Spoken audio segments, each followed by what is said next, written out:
viewers, and welcome back to another episode of Talk the Talk. I'm your host, Deesh Pillay-Bechen, and joining me today is Elsabe Gresse, the dealer principal at Toyota Upington. Yes, you heard me right. She's here all the way from the borders of Namibia, and we are so grateful that people and women, powerful women in our industry, are traveling from far and wide to contribute to our platform, and all in the name of upliftment, empowerment, educating the women in motoring South Africa and those that wish or aspire to be a part of our world. Elsabe believes you never stop learning, no matter the industry you are in, and says the best dealers are those who understand that change is inevitable. Now, I say this purely because Elsabe was actually a teacher, am I correct? So, being in the motoring trade for her has been a learning curve. Elsabe continually seeks out new ideas to bring in the business and is always ready to stay on top of trends. She makes sure to keep her goals set and always make informed decisions. I know that she's also a member of the TSA, Toyota South Africa board. So yeah, she has a lot of experience and exposure into what happens at Toyota South Africa. She's not just the dealer principal. Let us welcome Elsabe, and as always, this interview is proudly brought to you by Sariti Solutions and Evo by Nedbank.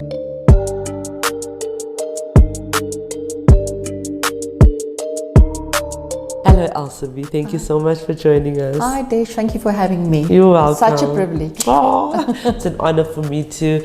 Tell our viewers more. Okay, firstly, the reason you're here is because you went through to the finals for the Motoring Woman of the Year Awards. You have no cooking clue who nominated you. I'm not going to tell you. But somehow you ended up here to contribute to our platform, and we really appreciate that you acknowledge and can recognize the reason for this. It's not about winning, it is about using this opportunity to encourage and to educate women in the motoring trade. So thank you so much for that. Thank you for having me, and I feel very privileged to be nominated. Let's start off by telling our viewers who you are and maybe just a little bit about your journey in the motoring trade. Yeah, my journey in the motor trade actually started in 1999 as a financial manager. Mm-hmm. At that stage, we had two dealerships, a Toyota dealership and a VW dealership, and I was responsible for human resources and also for financial management of the business. Okay. I'm quite a busybody, so I can't really sit still, and very soon I got more involved in the business, and whenever there was like a problem, I had it like a project, and some said it was my little baby, and then I worked on that extremely hard, and I learned a lot from the OEM's field stuff and trial and error. I would, for example, if there was a lot of dead stock, I went to sort that out. If there was a lot of customer experience problems, I went and I did like a intervention at the workshop or sales, and I tried to solve that. And that was actually the way how I learned the business and moved from the financial side more to the operational side. And I really enjoyed it. It inspired me, and it satisfied me to be busy with this. Right. At the same time, I was still and still now, I still have the financial control, so I'm still the financial director as well, although I have a wonderful financial team supporting me. Mm-hmm. But I'm still very involved with the finances of the dealerships. Mm-hmm. And I think personally that is why it gives me a bigger picture, because I know what's going on in very, very big detail. Mm-hmm. We were so fortunate that we were one of the top 3 independent dealers that was nominated by NADA and Sewells last year in 2021. So that's a wonderful achievement, and that celebrated our financial successes and our performance against the benchmarks put out by them. So we were very privileged with that Business of the Year nomination. And being top 3 in the independent dealer category. And I think that is because I'm very involved with finances as well. Yes.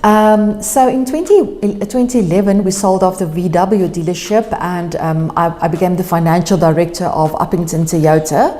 We grew from a medium to a large dealer, which is, we think, very good in Toyota terms.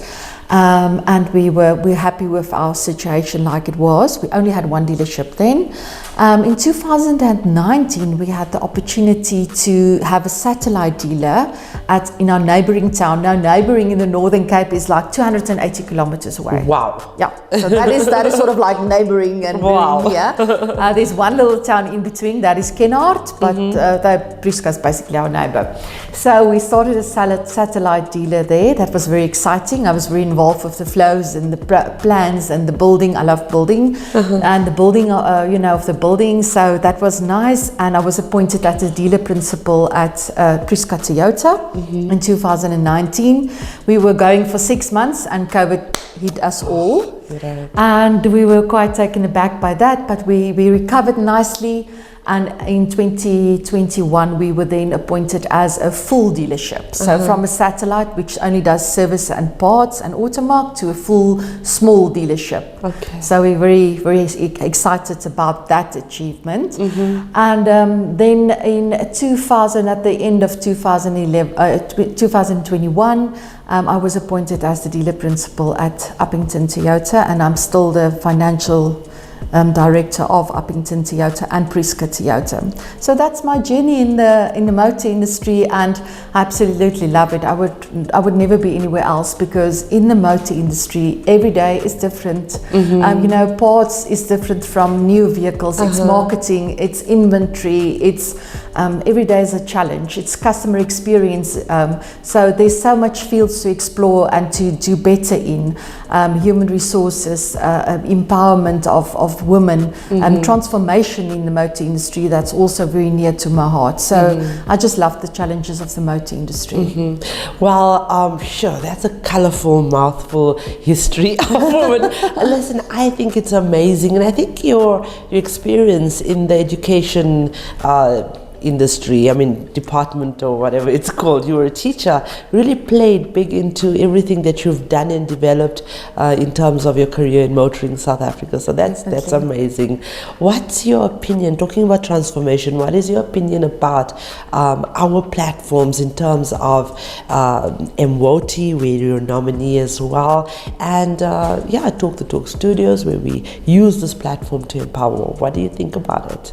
I think it's absolutely wonderful. And I think we need it, because I still think that the motor industry is dominated by males, and there's very little women. Can I just confirm your thinking? It is dominated by males. There's 82,000 women and 400,000 men. Yes. So let me just, I know you as a teacher like to go on statistics. I like to be analytical. So thank you very much for that information. And you can see it in every single dealership. It's like that. I think it's wonderful that you're making people aware of that, and that also the outreaches that you have to schools to bring a girl child to work and make them see that there is space in the motor industry for women, and also like the Women of the Year. I think it's wonderful, because people can see there's women, and they are doing good, they're performing, they're outperforming. And it's a possibility for any young girl to, and we talked about this. I might go to Upington soon and do a workshop there, and that's what we do. We talk to young women from school level to join our trade and give them the tools needed, provide them with the basic education in terms of what they need to do in order to get to their destination in terms of any position within our trade. Why do you think, though, that these young women will do well in the motoring trade, or why do you think we do well in the trade? Well, I think that the motor industry is the perfect habitat for women, because it's hard. It's very hard. It's long hours. It's not easy to be in the motor industry. But women, they can organize themselves. They are strong. Resilient. They can endure a lot. So I'm a firm believer in women in the motor industry. I think that if you allow women to first sort out their house and their children, because they've got extra responsibilities. So if they must they must look after their family as well. Yes. And if you allow them to do that, they come back and they are fiercely loyal to the company. But you must understand that they are multi-tasking all the time, trying to organize themselves and their houses and their children. So if you can do that, then you'll have a wonderful workforce. I know that women do well excellent in the service part, in the F&I business and in the service advisors business, but I think that women can do even better. They can be technicians. Yeah, we have plenty now. Yeah, not enough. But not enough. But I always thought it's not. I won't be able to do it. I've been trying for many years, and in 2018, I actually qualified a lady by the name of Mari Magab. And she's not with us anymore. She's at Upington Toyota because it's nearer to her family. But she's still working as a technician. We need to recognize her. We need to recognize her. She's fantastic. I'm so proud of her. I cried when I heard she actually passed and she got a red seal.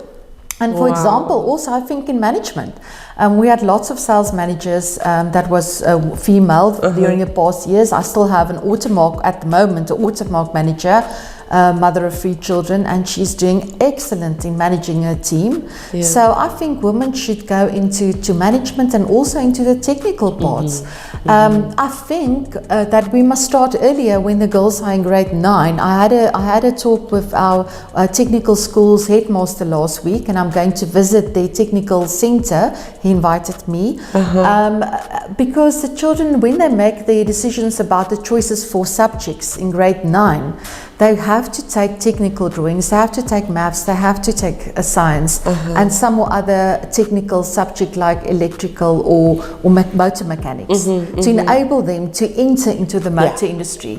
So I mean, that's what I want to do, and I'm so happy to hear that at our school in Upington, a technical school, there's more and more girls taking the old technical drawing, which is now engineering drawings. So I think that's the place where we should get the girls. Absolutely. And just going back to what you said about your sales manager that's thriving, and you know, we talked about management, we talked about you, I mean, people in your position that, you know, enables them to do that. You know, you give them that environment, you provide them with an environment where they are supported so they can go back home, take care of their family, but also thrive in the workspace, and that's so important. You brought up a very crucial and a very critical point.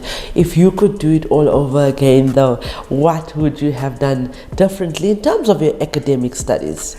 Well, I studied BCom at the University of Stellenbosch. I had a beautiful place. Yes, I know. It was a very. I was there for 4 years because I did my BCom, and after that I did an education diploma. I had a bursary from the Department of Education, so I did my education diploma, and I actually taught for 5 years, accounting for grade 8 to grade 12, and I loved it. I loved the children. But then I moved on to the motor industry, and that's why I'm feeling so strong about being a learning organization. You must stay in school and you must keep on learning. That's for everybody on all levels in our company. We should keep on learning. We as a company always have like at least 7 apprentices and at least 3 to 5 interns that might be in administration or in human resources or in the financial department, people that we help to develop and do their 18 months practical and actually get their N6 diplomas, and if we can, we keep them, or else we can send them out, you know, to go and get somewhere a little, because everybody wants somebody with experience, but nobody wants to give the children the experience. So that's what I'm really trying hard to do, and that's very nice, very close to my heart. I'm also involved with I'm just telling you, on Toyota on a national level. We've got a national dealer council that works closely with Toyota South Africa, and they've got a subcommittee subcommittees, different subcommittees. I'm on the training subcommittee, so I'm actually the chairperson of the subcommittee for training, and that's why I'm going to. We're going to the meeting tomorrow, and then we'll report back, and we'll talk about challenges with training in the motor industry, quality of technical training, skills Olympiads, different things that's happening in the Toyota world, especially for training. So I'm also the chairperson for that, and that I find very fulfilling. So my financial background and my educational background sort of like came together in the motor industry, and it just worked for me. I also work very closely with Marsieta, which is responsible for training in South Africa, technical training in the motor industry. I applied for a bursary from them in 2009, and I actually got it. And that was to do an MBA. And I completed it while with my 2 children and working. Wow, so that was really challenging, and I think that helped me transform from a financial person to a general manager, operational manager in the motor industry, and it just shaped my career from there on. And I also really enjoyed that. It was tough, but I enjoyed it, and I won't do anything different, because everything I learned, I need today to do the work that I'm doing. Wow, you are amazing. I'm so humbled sitting right here. Gosh, I am so privileged and honored. Look, Elsabe, with everything that you've just said, I would say your greatest strength is gosh, there's so many. Resilience, knowledge. Knowledge is such an important characteristic to have. I mean, not characteristic, knowledge is power, right? Yeah. But what would you say is your greatest strength?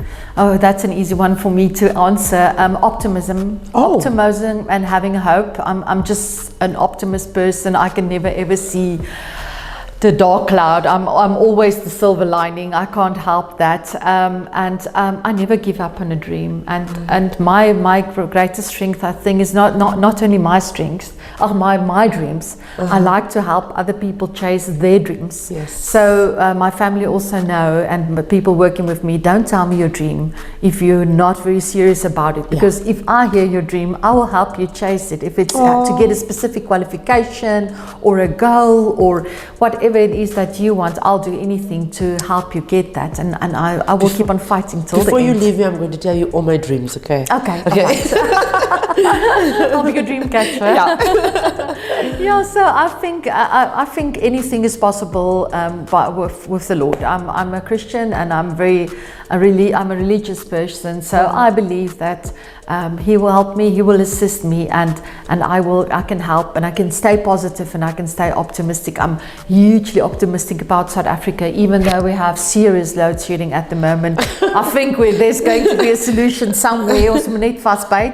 I love South Africa, and I love the motor industry, and I love my job and my family, and I just can't stop putting into them. I think that is my biggest strength, supporting the people around me. Absolutely. I think having the Lord as your cornerstone or your foundation, even with me, it's so important. It's so significant in catching those dreams, right? So what is your ideal working environment, though?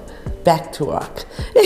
My ideal working environment is where I feel empowered to make decisions, and where I'm empowered to make quick decisions as well, because we're in an independent dealer, so we can make very quick decisions, and we can implement quickly. I believe that if you want to do intervention or you want change, you should do it immediately. You know, it must be quick plans and do a change. So an environment where I'm empowered, I think, is very important for me, and I believe in empowering the people that works with me, the team. That's amazing. And to trust them to make the best decisions. So I always tell them, just do what you want to, just think about it and make a decision. Even if it's a wrong decision, make a decision and go over to action, because we need to finish the job. We have to get our 50 vehicles through. We have to sell our 50 cars. We have to sell our part, get to our parts target, and finally we have to make our customer happy, because the happy customers is paying our salaries. Yes. That is how we're going to have a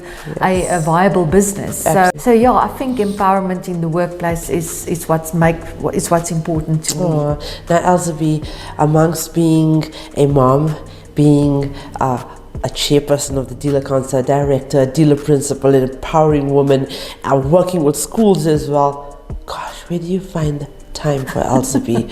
What do you do for fun? Well, what I like to do is I like to walk. I try to walk a few kilometers every day, and over weekends if I can, especially, maybe a little further. And what I find about walking, it's completely different than driving. And we love to drive. Right. We love cars. Right. So I love to drive as well. A Toyota, I'm assuming? Yes, definitely. A hybrid RAV is what I want at the moment, but they are so scarce. Right. The hybrids are very with everything that happened with Toyota and the flooding, but we're getting there. Like you said, we're optimistic people. We know that we are going to get through this. Start up on the 4th of July when in America they're having Independence Day and all that things going off. Then we're going to start up the factory, and then it's going to happen. Yeah, so I love to walk, because everything looks different. And when I'm in a new town or a new place, or I like to walk around and look at everything. And that's the one thing that I like to do for myself. And I also like to have a good meal and a nice glass of wine with my family, with my husband and our children. So that's what I do. I love the wine part. Well done. Yes. Before I go on to my closing statements, I must say that you said something about the 4th of July. This is now, I don't believe in coincidences.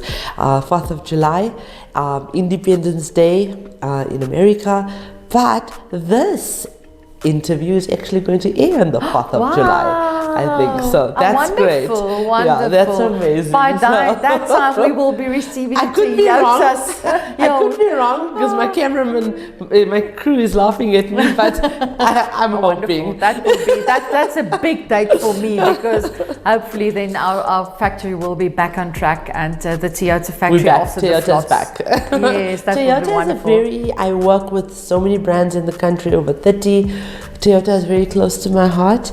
I became a motoring journalist solely because of education and knowledge, and that I got from my father-in-law, who worked at Toyota for 38 years in quality control. So had it not been for him, I would have not known anything about about being able to talk the talk. So any words of advice to young women, especially as a teacher, as an educator?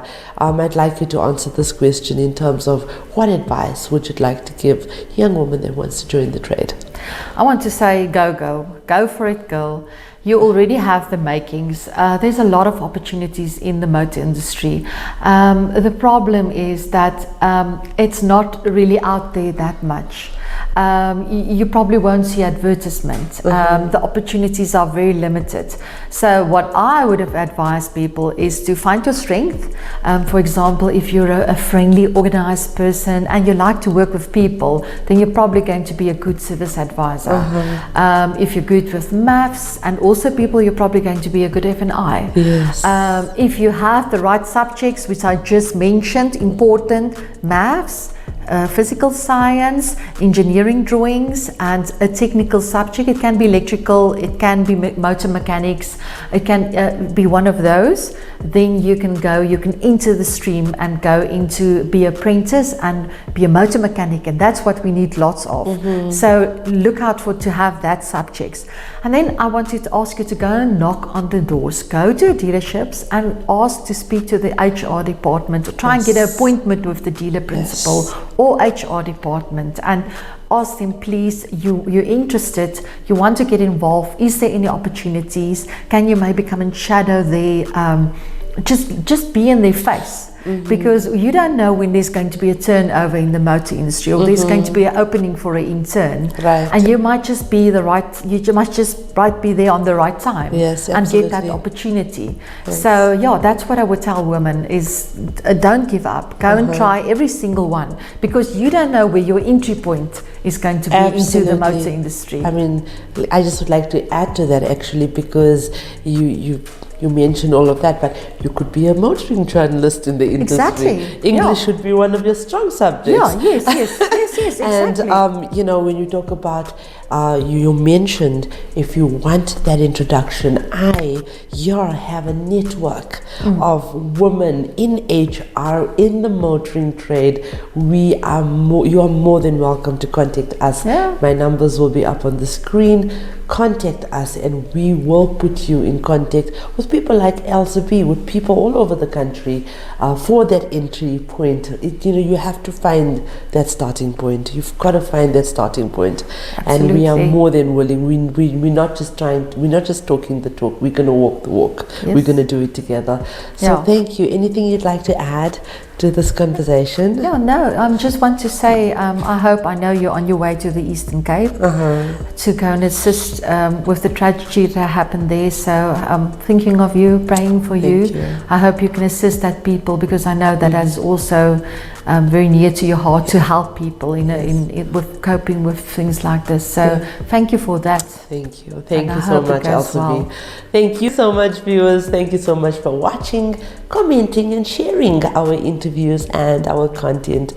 Our non-profit companies, the Motoring Woman of the Year Awards, which is powered by MFC and Evo by Nedbank, and the Talk the Talk Studios, powered by Sariti Solutions and Evo by Nedbank, are aimed at recognizing and celebrating the women of motoring South Africa, women just like Elsabe over here.